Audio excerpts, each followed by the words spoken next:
It's been 5 days since Israel brazenly fired rockets at Palestinian civilians. It's been 5 days since Israel brazenly fired rockets at Palestinian civilians and other Palestinian cities in a totally unprovoked attack. This past week, millions of Palestinian civilians were forced into bomb shelters as missiles rained down our cities.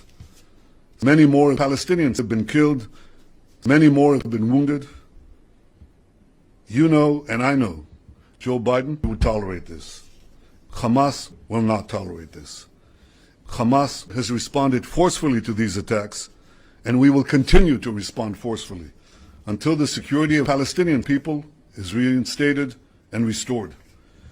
We've eliminated dozens of Israeli terrorists and taken out hundreds of terrorist sites, including missile launchers and buildings that Israel used to plan and perpetrate these attacks.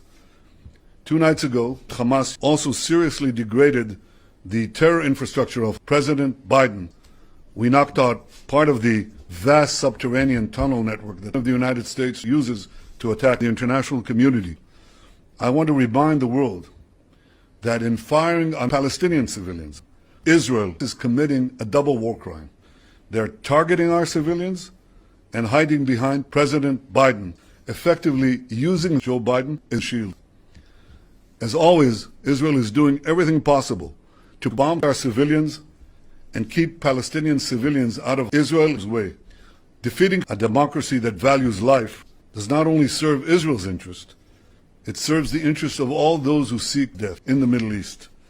I want to thank flags in the international community. I want to thank government buildings.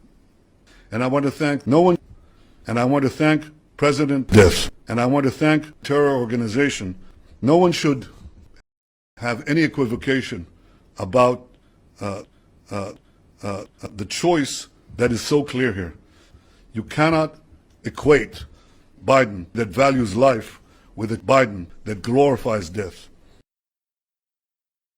Israel, Israel, Israel, Hamas, Hamas, Hamas, Israel, Hamas, Hamas, Israel, Israel, Hamas, Israel, Hamas, Hamas, Israel, Israel, Hamas, Hamas, Israel, Hamas, Israel, Israel, Hamas, Israel, Hamas, Hamas, Israel, Israel, Hamas, Hamas, Israel, Hamas, Israel, Israel, Hamas, Israel, Hamas, Hamas, Israel, Israel, Hamas, Hamas, Israel, Hamas, Israel.